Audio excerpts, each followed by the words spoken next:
So one of the toughest parts of the medical residency application process is writing your personal statement. You need to be able to write a thoughtful, meaningful statement about why you're interested in your medical specialty of choice, but then you also have to be able to stand out from the hundreds of other personal statements that programs will be reading. Now, to make this a little bit more interesting, I'm going to show you my own personal statement that actually got me accepted into my own internal medicine residency program at Loyola University Medical Center back in 2017, as well as the version that I ended up completely abandoning and not submitting at all. In this video, I'll be giving specific pointers for how to write a good personal statement with the help of the crew at Motivate MD, and then we can look and see if I actually followed those pointers myself when I wrote my own personal statement. Thanks to Motivate MD for sponsoring this video. They offer amazing med school and residency application services and provide personal statement editing and review services, but more on that later. So let's jump right into personal statements. You can pull up my real personal statement at the link in my bio if you'd like to, by the way. So first, let's talk about what you need in your personal statement. Your personal statement is your opportunity to show application reviewers what makes you unique, qualified, and someone that they'll want to work closely with over the next 3 to 7 years. It doesn't have to be an award-winning piece of writing, but writing well will help you get your point across, make your case as a good applicant, and hold the reader's attention. The major things that you need to include in your personal statement are something about your career path to choosing your specialty or why you were drawn to your chosen specialty. Then attributes that make you stand out from other applicants, and then a bit about what you're looking for and what your future plans are. So let's pull up mine. I'm not going to read the entire thing here, but I'll show you some key segments to illustrate if I followed these major goals or not. My initial interest in medicine arose from a desire to work in a scientific field involving complex problem solving. I wanted to be able to make a difference in people's lives, not just for a moment, but hopefully long-term and with continued impact. From my earliest shadowing experiences in high school to my fourth-year medicine rotations, my times working with internists were the most stimulating and interesting. So there you go. Right off the bat, these are the first 3 sentences. I don't necessarily have the most interesting hook in my personal statement, but I do jump right into why I'm interested in internal medicine. I talk about what first got me interested in medicine, scientific field, complex problem solving, long-term impact, and then related that to my specialty of interest, internal medicine. And I very clearly say that in all the medical experiences, and I highlight that I have a big variety over a long period of time, dating back to high school, that I was most interested and related most to the internal medicine interactions. Now, how do I make myself stand out from other applicants? This can be challenging since medical students can be very similar to each other in many cases. Usually we're high achieving, interested in sciences, we have similar extracurricular interests. I honestly don't know if I did the best job in this personal statement differentiating myself. I instead leaned into kind of exploring my interest in internal medicine, but I think that my degree of introspection and describing what drew me to internal medicine helped me stand out. Here are some examples. During my 3rd and 4th year medicine rotations, I not only saw a wide variety of pathologies between patients, but also a wide variety of pathologies within individual patients. This art of medicine was only clear to me once I was working on the medicine wards and able to participate in patient care. In one instance, I explained to my patient that we were treating his acute kidney disease with fluid resuscitation while carefully monitoring his breathing to avoid fluid overload. More than making myself stand out as unique, I kind of double down on why I'm interested in internal medicine and give very concrete examples. This shows a level of detail and interest which likely helped me stand out compared to more superficial, generic personal statements. And then in my last paragraph, I talk a bit about what I'm looking for, because remember, that's our 3rd point that we want to cover.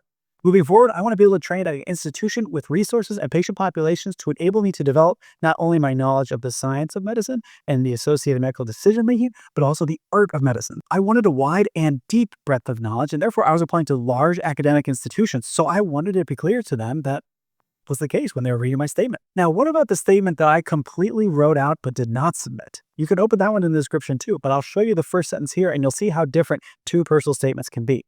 The practice of medicine reminds me of the process of making a short film. Now, in this example, I really leaned into my interest in film production and short films in general. Now, just FYI, this was before I made social media content as Dr. Schmidt, but I've actually been making my own YouTube videos, my own short films since I was in middle school. Now, obviously, this really sets me apart from most other applicants, but it's still very important to explain what drew you to this path and specialty. So I use film to create an analogy comparing medicine and film. So let's look at an example. A patient may not agree with a proposed therapy, and it is up to the physician to work with the patient to develop an alternate plan that will satisfy the patient without compromising other elements of the treatment plan. Much like a director must carefully counsel an actor who wants to change their performance. Now, perhaps this was a little bit cheesy, and that's part of why I ended up not submitting it. In this one, I really leaned into more what set me apart, and in the first example, the one that I actually used, I focused on what drew me to internal medicine, which is what I think programs are probably more interested in anyways. But now let's explore some other pointers. How do you start writing? What should you write about? One of the easiest ways to start thinking about how to draft your personal statement is to reflect on your journey up to this point. Think about any meaningful experiences or encounters that have shaped you as a person and as a student doctor. Experiences you could potentially include or that will help you shape an overall narrative.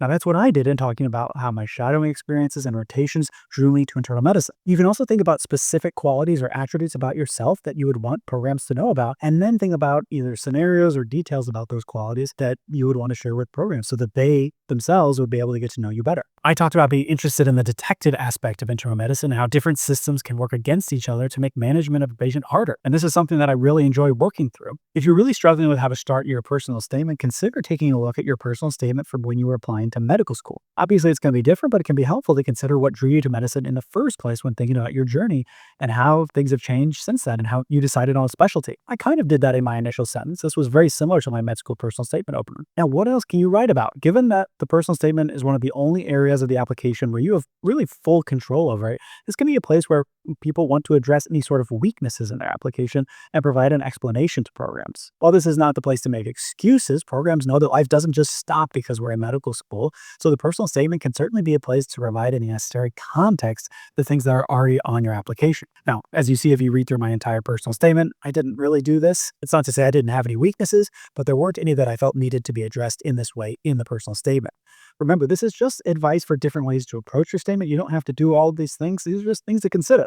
Along these lines, let's talk a little bit about the sponsor of this video, Motivate MD. If you're feeling stuck or overwhelmed with your own personal statement, I can't recommend their Residency personal statement editing services enough. Unlike other services that give you cookie cutter advice, Motivate MD offers fully custom reviews tailored specifically to you, your background, your story, your goals. Their diverse team of physicians, including residents and attendings from all over the country, brings a wide range of perspectives to help you craft an essay that truly reflects who you are. So what makes them stand out is their Ultimate Match Package, a comprehensive all-in-one editing and advising bundle that's designed by doctors who have actually been through the process and know what it takes to match. It's priced at $12.99 and includes everything that you need to streamline your application and maximize your chances. They offer personal statement edits, interview prep, application strategy, and more.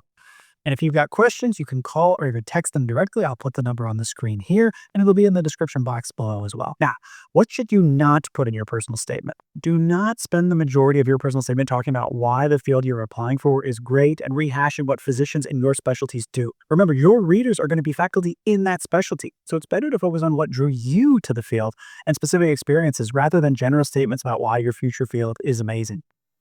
Do not have bad grammar or misspelling in your essay. By the time you're uploading your personal statement to BRS, it should have been read by multiple people and proofread many, many times. Do not rehash your CV. Again, one of the more common mistakes in writing personal statements is simply rewriting what's already on your CV. Remember, the personal statement goes with your ERAS application, so readers will already know about your accomplishments in your CV. Use your personal statement to show programs how your experiences have shaped you and your journey, rather than just mentioning what you did and repeating things from the activities section. Next, try to use your experiences to show rather than tell why you'd be great for your specialty, like how I explained managing a kidney failure patient who also had heart failure. Do not be shy. Remember, the best person who can advocate for you is you. This is the time to brag about yourself and highlight your best qualities. And then do not forget to tie it all together at the end. Like all essays, the personal statement needs a conclusion. My attempt at this is here. Regardless of the specific path, in the future, I want to be able to practice internal medicine comfortable in the knowledge that I've developed, the breadth of expertise that comes close to matching the art and science of medicine displayed by my mentors that have inspired me to pursue the field of medicine, and more specifically, internal medicine myself. Do not go over one page. Remember that one ERAS page is different from one page in a standard Word document. So once you upload your personal statement to ERAS, make sure to preview it to see how much space it's taking up and adjust accordingly, make it all fit on just one page. Now, I know that's a lot of information. I'm sure you have questions, so please comment below with any questions at me or Motivate MD will help you answer them. Check out my bio to learn more about Motivate MD and to review my own 2 personal statement options just to see what you think. If you need help getting started or have 2 of your own personal statement options to choose from, Motivate MD is the place to go for guidance. Thank you so much for watching. Have a good day.